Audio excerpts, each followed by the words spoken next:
The Sweet 16 is nearly set.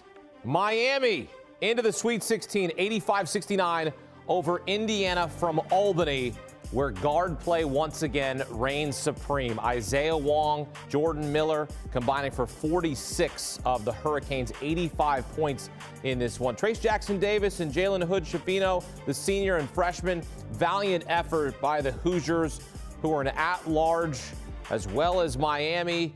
And Miami potentially looking to make another deep run, made it to the Elite Eight last season. Now looking at a matchup against Houston in the Sweet 16. They'll head to Kansas City. But first, we head back to Albany. CBS Sports senior college basketball writer Matt Norlander joining us now. And Matt, guard play always a theme in March. How about Isaiah Wong and Jordan Miller in this game?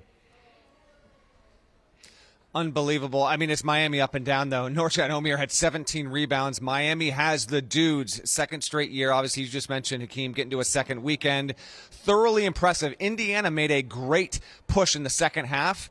And then Indiana just simply shuts IU down. Intriguingly enough, they got a good game out of Trace Jackson-Davis. They got a really good game out of Jalen Hood-Schifino, just not enough help around them. And Miami came in waves in all sorts of ways. Big-time threes, great second-chance opportunities. They had the size. They had the speed. Jordan Miller was incredible. You have seen Miami has done this all season long. People that have been watching college basketball from November, certainly since ACC play began. This was the one seed in a down ACC, but we have seen Miami go up against really talented teams and overwhelm them in the second half, out-tough them, outlast them. Their battery has more charge than a lot of other teams, and we saw that here. I mean, the Isaiah Wong three late in the second half that really slammed the door shut was so emblematic of how dangerous this Miami team can be. It's obviously good enough to make a Final Four push. I think a win like this validates that for some people. Now, it's still going to be tough. I mean, Miami's going to face up against a Houston team, but Jim Larrañaga, what he's done, and what an amazing, amazing, amazing career. Yet another tremendous season here in Miami, and we'll see what they can do against the Cougars, but I could not be more impressed with the two teams I saw win here today. UConn and Miami, for similar yet slightly different reasons, show just how well-rounded they are and why they need to be taken seriously in consideration to win two more and eventually get to Houston. Yeah, Miami ended the game very strong, hitting all 7 of their shots, while Indiana was 0 of their last 9 from the floor. And that proves to be the difference here in Albany as Miami moves on to Kansas City to play Houston, as you mentioned. And this is going to be another intriguing guard matchup here, right? Houston and Miami, a team that can go up and down the floor. What do you expect in this matchup? Your early thoughts on the Miami and Houston Sweet 16 matchup? Man, that region in general is tremendous because Xavier, Texas is also incredible. The Midwest is going to be awesome in KC.